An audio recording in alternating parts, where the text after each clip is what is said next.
दीपक पाटील. इयत्ता 10वी करता इसवी सन 2018-19 पासून जो नवीन अभ्यासक्रम लागू करण्यात आलेला आहे त्या अभ्यासक्रमामध्ये प्रत्येक विषयाच्या प्रत्येक चॅप्टर करता एक QR कोड पाठ्यपुस्तक मंडळाने दिलेला आहे. विद्यार्थी मित्रांना QR कोड विषयी नेमकी माहिती व्हावी त्याकरता मी या व्हिडिओच्या माध्यमातून QR कोडची माहिती देण्याचा प्रयत्न करतोय. तुम्हाला QR कोड म्हणजे काय हे पहिले समजून घ्यावं लागेल. QR कोड म्हणजे quick response code. Quick response code म्हणजे या कोडमध्ये त्या चॅप्टरशी रिलेटेड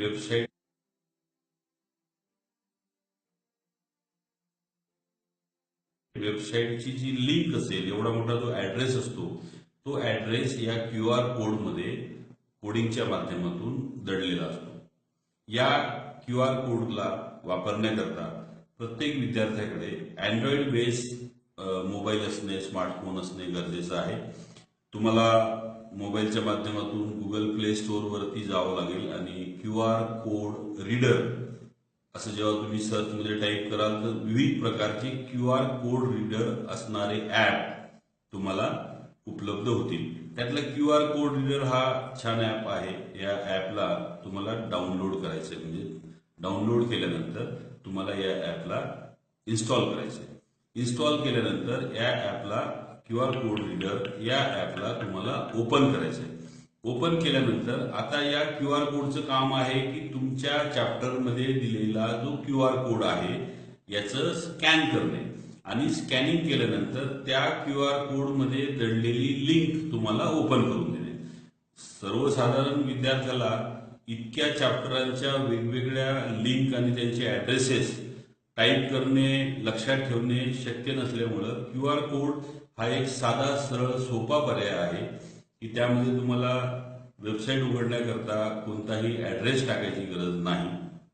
तुम्ही QR कोड रीडर हे ऍप डाउनलोड केल्यानंतर QR कोड रीडरच्या ऍपच्या साहाय्याने तुमच्या मोबाईल कॅमेऱ्याला ऑन करायचंय आणि त्या कॅमेऱ्याच्या साहाय्याने तो QR कोड स्कॅन करायचा.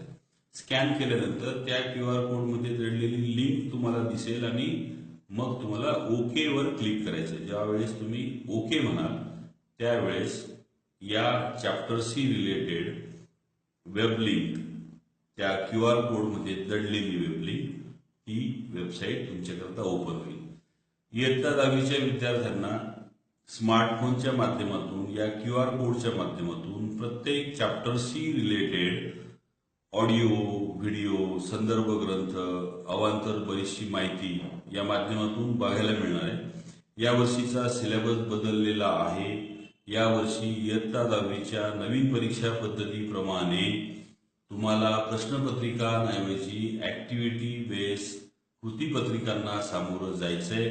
त्यामुळे प्रत्येक धड्याखाली दिलेले प्रश्न पाठ करणे, पाठांतर करणे आणि परीक्षेमध्ये नंतर त्याचं लिखाण करणे हा प्रकार 2018-19च्या इयत्ता 10वीच्या परीक्षेमध्ये राहणार नाही. विद्यार्थ्याला सायन्स, मॅथ, प्रत्येक गोष्टीचं, प्रत्येक विषयाचा बेसिक कन्सेप्ट आणि फंडामेंटल समजून घेण्याकरता बरंचसं अवांतर वाचन करणे गरजेचं आहे.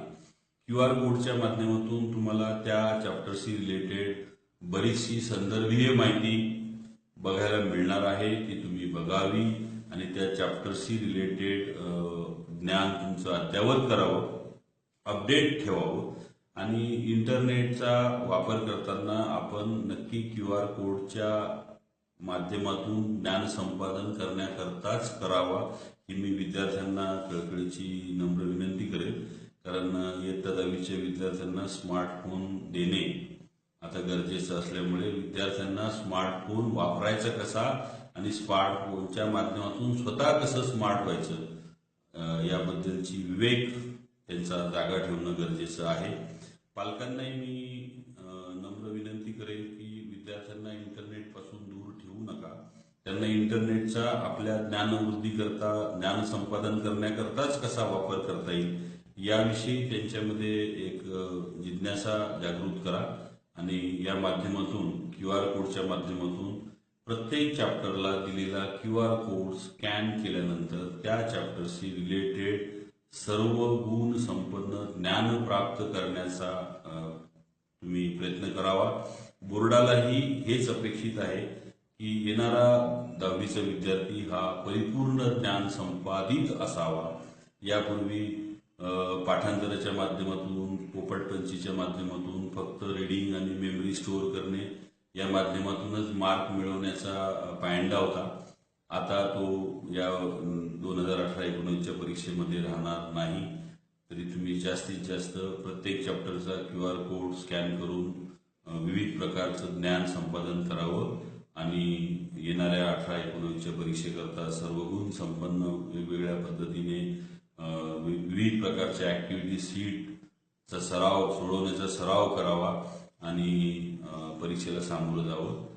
आणि या QR कोडचा शासनाने, पाठ्यपुस्तक मंडळाने दिलेल्या QR कोडचा नक्की तुमच्या ज्ञान संपादनाकरताच उपयोग करावा, अशी मी सर्व पालक आणि विद्यार्थ्यांना आवाहन करतो.